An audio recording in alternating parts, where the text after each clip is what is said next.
Hari ini, saya akan menunjukkan kepada anda filem thriller rompakan dari tahun 2006, bertajuk Inside Man. Seorang lelaki bernama Dalton Russell memperkenalkan dirinya semasa duduk di dalam bilik gelap yang didakwanya sebagai sel penjara, dan mendedahkan dia telah melakukan rompakan yang sempurna. Bank Manhattan Trust di New York diserbu oleh sekumpulan perompak berpakaian baju pelukis. Semasa mereka menjadikan orang sebagai tebusan, pegawai polis melihat aktiviti luar biasa di bank, dan memaklumkan kepada pasukan tentang rompakan yang sedang berlaku. Detektif Keith Frazier dan Detektif Mitchell dimaklumkan tentang rompakan itu, dan diminta untuk mengetuai rundingan dengan perompak. Mereka tiba di tempat kejadian, tempat polis mengatur persediaan mereka, dan diberi taklimat tentang kemaskini terkini.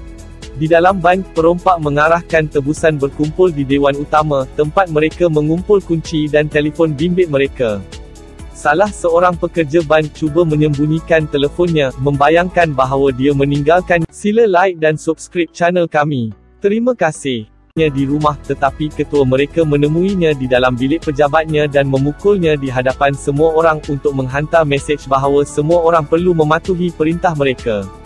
Tebusan kemudiannya dipaksa untuk menukar pakaian dan topeng, sama seperti perompak. Sementara itu, mereka temui seorang lelaki tua yang sakit, dan hantar dia keluar bank, dengan nota yang memberi amaran kepada polis untuk menjauhkan diri. Arthur Case, pengerusi lembaga pengarah bank itu, menelefon seorang tukang betul Madeline White, dan meminta bantuannya dalam rompakan yang berterusan di banknya. Dia memberitahunya tentang peti deposit keselamatan di bank, dan memintanya untuk melindunginya pada apa jua kos, tetapi tidak mendedahkan apa-apa tentang kandungan kotak itu. Polis meneruskan siasatan, dan cuba menghubungi perompak, tetapi tiada sesiapa yang menjawab telefon, dan mereka juga tidak menemui apa-apa yang berguna daripada rakaman keselamatan itu, kerana perompak sudah mematikan kamera. Selepas beberapa lama, perompak menghantar satu lagi tebusan di luar, dengan beg bimbit yang mengandungi nota lain, meminta polis mengatur 2 bas dan jet untuk mereka pada pukul 9 malam, jika tidak, tebusan akan menghadapi akibatnya. Semasa polis membincangkan situasi, Arthur melawat mereka, dan menawarkan bantuannya untuk memenuhi permintaan perompak, tetapi Keith menolak tawaran itu dan memintanya pergi. Tidak lama kemudian, polis menerima satu lagi mesej daripada perompak, yang meminta mereka mengaturnya makanan untuk tebusan. Polis menghantar peranti rakaman dalam kotak pizza, dan pepijat tidak lama lagi menangkap perbualan, tetapi ia dalam bahasa asing. Polis bertanya kepada rakyat atas bantuan mereka untuk mengenal pasti bahasa itu, yang ternyata bahasa Albania. Keith memanggil wanita untuk menterjemahkan perbualan, tetapi dia mendedahkan bahawa ia hanyalah rakaman daripada salah satu ucapan bekas Presiden Albania. Selepas mendengarnya, Keith menyedari perompak itu cuba untuk memastikan mereka terlibat untuk mendapatkan lebih banyak masa, tetapi dia masih tidak dapat memikirkan rancangan mereka. Sementara itu, Dalton Russell membuka peti deposit keselamatan 392 dan merampas kandungannya.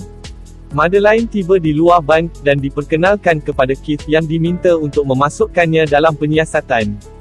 Keith sekali lagi menelefon di dalam bank, dan bercakap kepada Russell, sambil mengancam bahawa dia akan berada di penjara dalam masa yang singkat, tetapi Russell dengan yakin menjawab bahawa dia akan keluar melalui pintu depan dan dia tidak akan dapat berbuat apa-apa. Apabila masa berlalu, perompak membahagikan tebusan antara bilik yang berbeza, dan terus mengocok mereka, sambil menggabungkan ahli pasukan mereka di kalangan mereka.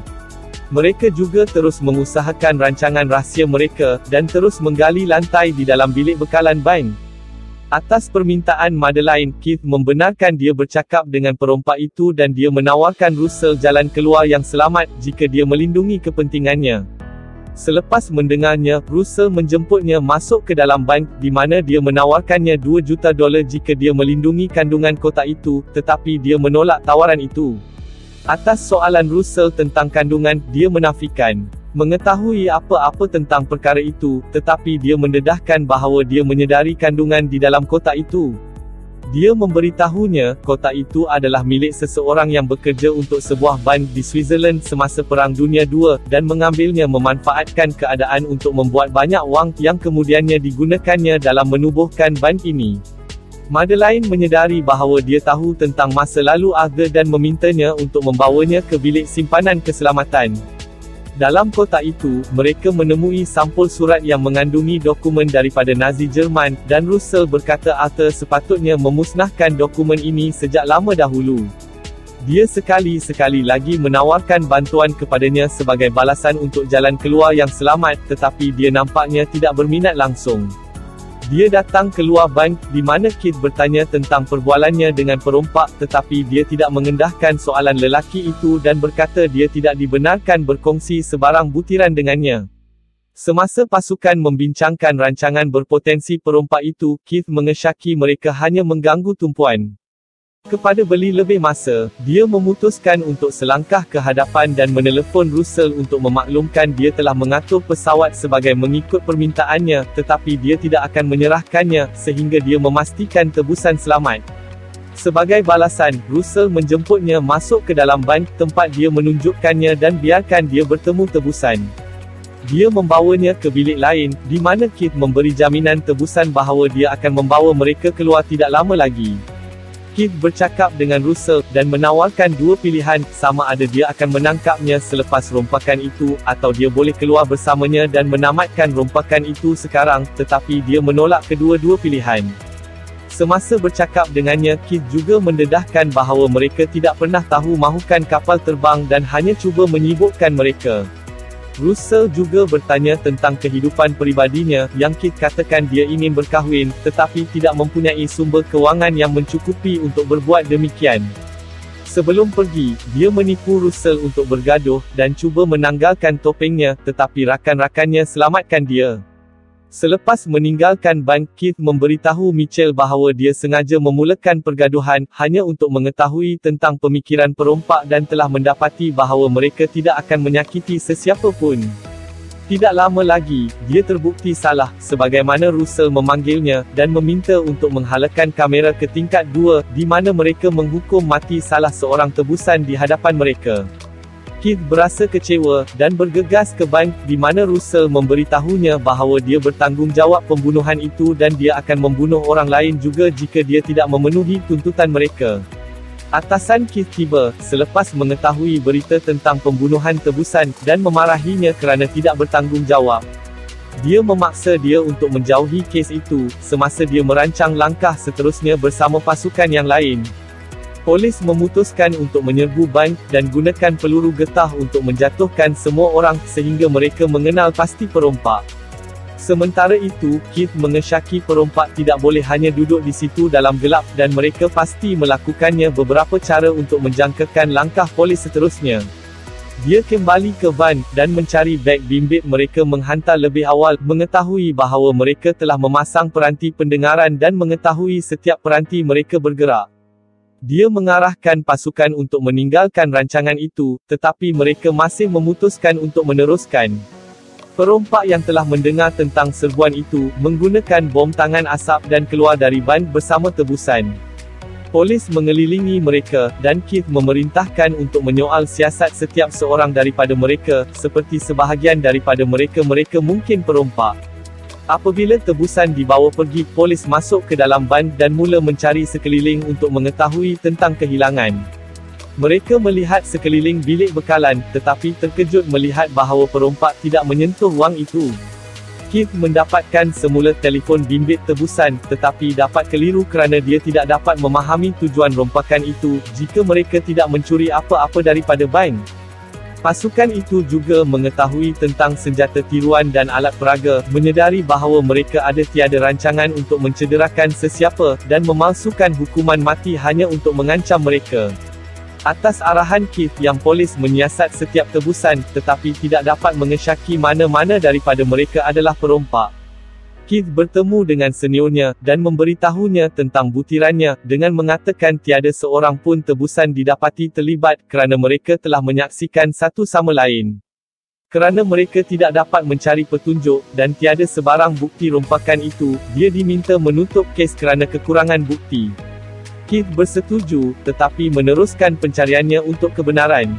Dia mengkaji rekod bank, dan mengetahui peti deposit keselamatan nombor 392 tidak disebut di mana-mana, jadi dia meminta Mitchell membantunya menjalankan pemeriksaan latar belakang. Dia juga bertemu Madeleine dan berdepan dengannya tentang kes itu.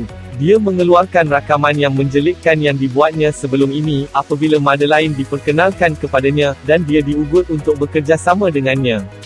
Selepas mendengarnya, dia memberitahunya urusan Arthur dengan Nazi, tetapi meminta dia merahsiakannya, jika dia tidak mahu kehilangan pekerjaannya. Madeleine kemudian bertemu Arthur, dan memberitahu Keith tidak bersedia untuk berputus asa terhadap kes itu. Arthur bertanya kepadanya tentang sampul surat itu, tetapi dia memberitahunya bahawa ketua kumpulan itu memilikinya, kerana dia mungkin merancang untuk menggunakannya terhadapnya pada masa hadapan. Semasa bercakap dengannya, dia berkata perompak tidak mengambil sebarang wang daripada bank, tetapi dia pasti mereka mengejar kandungan kotak itu, yang dia syak mesti lebih berharga. Selepas beberapa konfrontasi, Arthur mengakui kotak itu mengandungi berlian longgar dan cincin miliknya kepada isteri rakan Yahudinya, yang dia ianati kepada Nazi, kerana mereka membayarnya dengan banyak wang tunai. Dia mengetahui tentang jenayahnya, tetapi diminta merahsiakannya sebagai sebahagian daripada perjanjiannya, dan dia bersetuju dengannya. Russell menyambung semula monolognya, di mana dia mendakwa berada di dalam sel tetapi dia sebenarnya didedahkan berada di sebalik dinding buatan, di bilik bekalan bank, yang dibina oleh rakan sepasukannya semasa rompakan. Dia tarik keluar berlian yang dia curi dari kotak itu dan keluar dari ruang rahsia seminggu selepas rompakan itu. Pasukan Russell, yang didedahkan sebagai antara tebusan, tetapi polis tidak dapat mengenal pasti mereka, menunggu dia di luar bank untuk mengambilnya. Mereka melihat Keith dan Mitchell masuk ke dalam bank, dan memaklumkan Russell tentang mereka, tetapi dia memberi jaminan kepada mereka bahawa dia akan keluar dengan selamat. Dengan bangun yang berubah, dia berjalan keluar dari pintu dan terserempak dengan Keith, yang baru memasuki bank, tetapi dia tidak dapat mengenalinya. Russell menyertai semula pasukannya, yang menyambutnya dengan mesra, dan meraihkan kemenangan mereka. Sementara itu, Keith, yang telah mendapat waran geledah, meminta pegawai untuk membawanya ke peti deposit keselamatan bernombor 392. Dia menjumpai cincin berlian di dalam kotak, dengan nota, yang tertera ikut cincin. Keith dan Mitchell melawat Arthur, dan menyiasatnya tentang cincin itu, tetapi dia tidak mendedahkan apa-apa. Keith kemudiannya bertemu Madeleine, dan memujuk dia untuk melaporkan Arthur ke pejabat jenayah perang. Di rumah, Keith menjumpai berlian di dalam poketnya, menyedari Russell meletakkannya di sana untuknya, apabila dia terserempak dengannya di pintu masuk. Dia pun ingat dia berkata, bahawa dia akan keluar dari pintu depan di hadapan mereka, dan tersenyum kagum. Tamat. Terima kasih kerana menonton. Sila like dan subscribe channel kami. Sila layari peti deskripsi channel ini untuk beri sokongan anda. Untuk tonton filem-filem lain sila lawat playlist channel kami. Terima kasih.